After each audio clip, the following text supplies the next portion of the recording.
हम सतगुरु से क्या क्या करवाना चाहते हैं। भाई तो ये समझो कि हम सतगुरु से क्या नहीं करवाना चाहते हैं। हर व्यक्ति सतगुरु से सब कुछ करवाना चाहता है। कोई कहता है कि सतगुरु आके उसके कारोबार को बढ़ा दें। कोई कहता है कि मेरी बेटी की शादी कई वर्षों से नहीं हो रही है, तो गुरु उसके लिए कोई अच्छा सा लड़का और अच्छा ख़ानदान की व्यवस्था करा दीजिए। कोई कहता है कि मेरे शरीर में असाध्य रोग लगे हुए हैं, इन रोगों से तो मुक्ति मेरे सतगुरु तुम ही दिला सकते हो। अब बताइए, जितने मुंह उतनी बातें, और एक व्यक्ति के अंदर अनगिनत इच्छाएं, तो कितनी इच्छाएं हुई जो सतगुरु के आगे लोग रखते हैं। और ऐसा नहीं है कि कभी कभार रखते हैं, सुबह से लेकर शाम तक पूरे दिन सतगुरु से अपनी इच्छाओं का ही बखान करते रहते हैं कि सतगुरु मेरा ये काम करवा दो, मेरा वो काम करवा दो। भाई आप ये तो विचार करो कि सतगुरु क्या क्या करेंगे। चलो यदि आपको चयन करने के लिए दे दिया जाए कि आप चयन करो, पहले इतनी सारी जो आपकी फरमाइशें हैं, इच्छाएं हैं, इनमें से थोड़ी बहुत सीमित करो। मैं दावे से कहता हूँ उसके बाद भी प्रत्येक व्यक्ति की 10 से 15 इच्छाएं होंगी ही होंगी। और ये जितनी भी इच्छाएं हैं, आपको जानकर ताज्जुब होगा कि ये दुनियादारी की ही इच्छाएं होंगी। जैसे मैंने कहा, कारोबार में बढ़ोतरी, बेटी की शादी, बेटा पढ़ाई में अच्छा निकल जाए, घर है 15 फुटी गली में 50 फुट वाले रोड पे आ जाए, जिससे घर के अंदर कार खड़ी हो जाए, अच्छी नौकरी लग जाए, अच्छे कॉलेज में एडमिशन हो जाए। यही तो हम दिन रात सतगुरु से मांगते रहते हैं। हमारा सिमरन करने का पर्पस क्या है? कोई ऐसा भाग्यशाली व्यक्ति होगा जो कोई इच्छा रखकर सिमरन करता नहीं होगा, वरना हर व्यक्ति यही कोई न कोई इन्हीं में से इच्छा लेकर सिमरन करने की कोशिश करता है और सिमरन करता है। यदि सिमरन करते समय इच्छा नहीं रखता तो सिमरन करने के बाद अपनी न कोई इच्छा उन पर जाहिर ज़रूर कर देते हैं कि भाई मेरे दाता, मेरे सतगुरु, मेरी इस तरह से ये मेरा काम बना दो। देखो, ये आप खुद भी एहसास कर सकते हो, क्या इस तरह का वार्तालाप या ऐसी सोच हमारी होनी चाहिए। लेकिन भाई दुनियादारी हमने देखी है और दुनियादारी में ही जी रहे हैं, इसीलिए हम चाहते हैं कि ये दुनियादारी का चक्कर अपने सतगुरु के साथ भी चालू कर लें। मैं तो ये कहूँगा कि चालू कर रखा है, पहले से, बहुत पहले से चालू कर रखा है। लेकिन हम में से भाग्यशाली जीवात्माएं ऐसी भी हैं जो सतगुरु से ये सब नहीं मांगती। अच्छा एक बात तो बताओ, कभी ये जहन में आता है कि हम कुछ मांगने के अधिकारी कब होते हैं? भाई हम जब ही कुछ मांगने के अधिकारी बनते हैं जब हम इस लायक हो। और मैं तो ये कहूँगा, जो लायक हो जाता है उसे मांगने की ज़रूरत भी नहीं पड़ती, उसे तो बगैर मांगे ही सब कुछ मिल जाता है।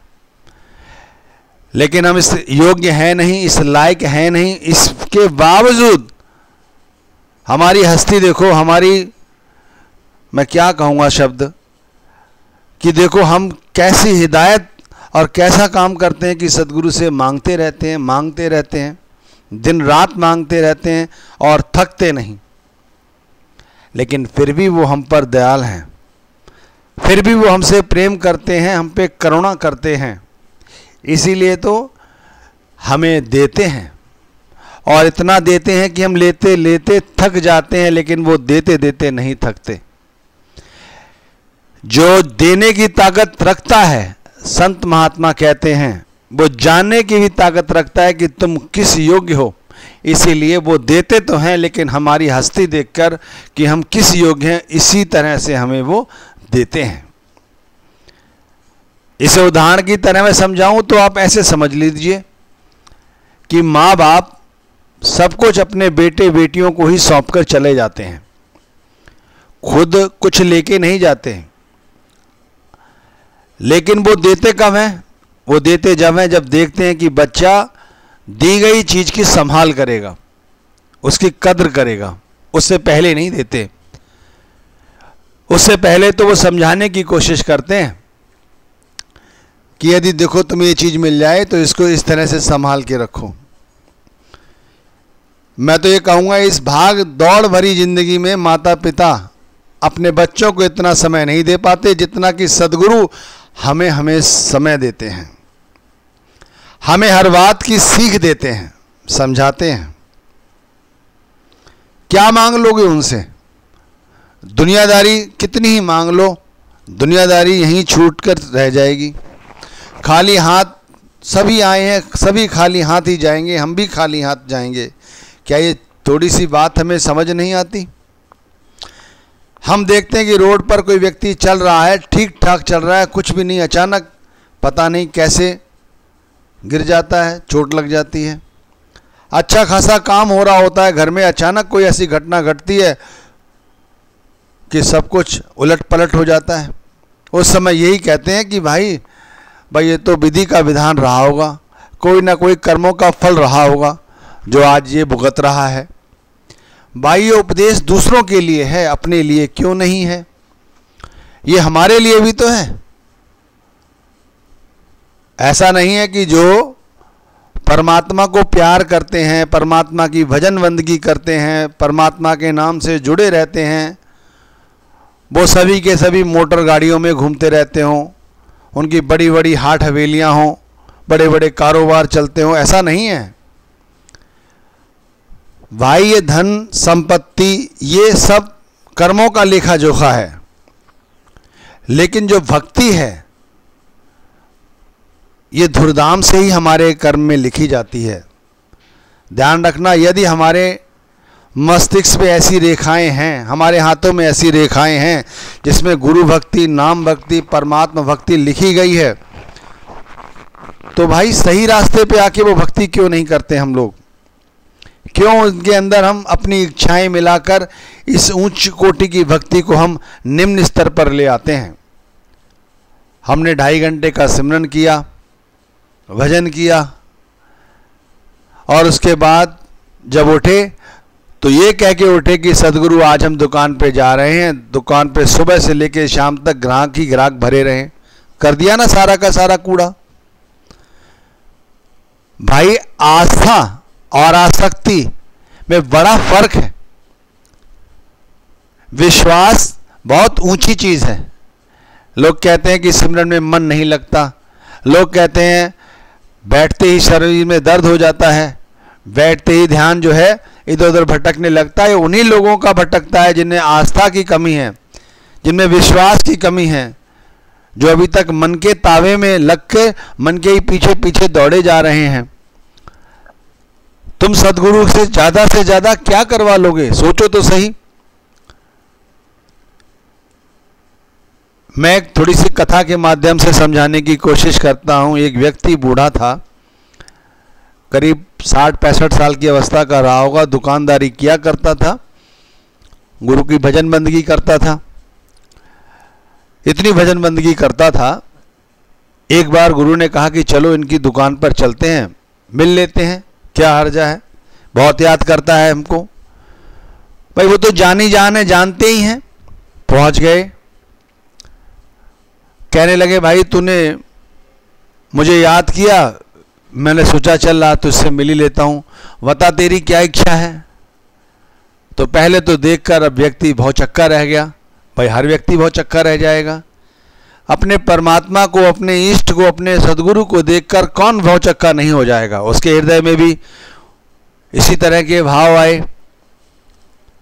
कहते हैं जब सदगुरु की दृष्टि पड़ती है तो हमारे विकार दूर हो जाते हैं, हमारी आत्मा से कामनाओं को मुक्ति मिल जाती है, इच्छाओं से निवृत्ति पा लेते हैं। लेकिन दुनियादारी इस कदर हमारे ऊपर सवार है, कर्मों का बोझा इतना लाद रखा है कि उसके बाद भी हम वही सब कुछ मांगते हैं जो हमें नहीं मांगना चाहिए।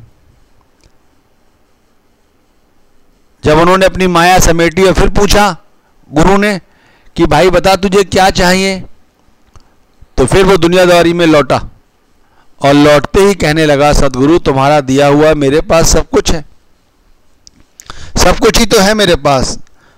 बेटे बेटी भी शादी हो गई है, सब कुछ अच्छा चल रहा है, दुकान पे नौकर भी है, बस मुझे एक थोड़ी सी तकलीफ है, बोले बता तेरी क्या तकलीफ है? बोले शाम को जब मैं गल्ला इकट्ठा करता हूं तो मुझे गिनने में गलती हो जाती है। तो बोले मैं फिर क्या करूं? बोले मैं चाहता हूं आप मेरी उस समय थोड़ी मदद कर दिया करें, मेरा गल्ला गिनवा दिया करें। तो भाई मैं आपसे पूछता हूं, क्या हम सदगुरु से ये सब चाहते हैं कि हमारा गल्ला गिनवा दिया जाए, या हमारे बेटे बेटियों की शादी करा दी जाए, या हमारे कारोबार में बढ़ोतरी हो जाए, या शरीर में जो रोग है असाध्य ये ठीक हो जाए? अरे भाई ये तो अपने आप जो होना है होके रहेगा, इसे थोड़ी चेंज किया जा सकता है। तुम गुरु भक्ति अगर ढंग से करोगे, दिल से करोगे, पूरी आस्था विश्वास के साथ करोगे, तो ये तो मामूली चीजें हैं। विश्वास नाम पे होता है और पता नहीं कौन सी ताकत आती है वो काम कर जाती है। इसी बात को मैं दूसरी तरह से समझाता हूं। एक गरीब गुरमुखी की लड़की की शादी होने लगी, शादी किसी अच्छे घर में होने लगी, तो भाई उसे दिन रात ये चिंता रहती कि कैसे इतना बड़ा काम होगा, लेकिन गुरु पे विश्वास था, इसीलिए चिंताएं थोड़ी देर में छूमंतर हो जाती कि जो होगा सदगुरु संभाल लेंगे, सदगुरु संभाल लेंगे। रात दिन उसकी स्त्री उसके कान चुकती, लेकिन उस पर इधर से सुनता और इधर से निकाल देता, केवल यही कहता कि मुझे नहीं पता, मेरे पास तो नाम है, सदगुरु की संभाल है, सदगुरु की देख है, सदगुरु का हाथ है, वो अपने आप सब देख लेंगे, जानी जान है वो। भाई ये कहना आसान है, इसे अमल में लाओ तब पता लगेगा। वाकई में ऐसा ही हुआ कि सदगुरु जानी जान है। कहते हैं उस दिन बरसात भी खूब हो रही थी और 2 दिन पहले से ही बारिश हो रही थी, और कहते हैं जिस समय अगला दिन पौ फटा, जिस दिन शादी थी, सूर्य भी खूब खिला, चारों तरफ उजाला हुआ, और पता नहीं कैसे दाने पर ढेर लग गए और उस गरीब व्यक्ति की लड़की की शादी हुई। आपको लगता होगा इसे मैं कहानी बना के कह रहा हूं, ये कहानी नहीं है, ये वाकई में हकीकत है, आजमाई हुई हकीकत है। देखो सदगुरु से सदगुरु को मांगो। अगर मैं पूरे सत्संग का निचोड़ आपके सामने रखूं तो सदगुरु से सतगुरु को मांगो। दिन रात भजन बंदगी करो तो ये सोच के करो कि मेरा स्वार्थ भी संभलेगा, परमार्थ भी संभलेगा, लेकिन ज्यादा मांगने की जरूरत नहीं है, गिड़गड़ाने की जरूरत नहीं है। सदगुरु के सच्चे सेवादार बनो, सच्चे बेटे बनो, तभी कुछ बनेगा। और फिर सदगुरु से हम क्या करवाएंगे? सदगुरु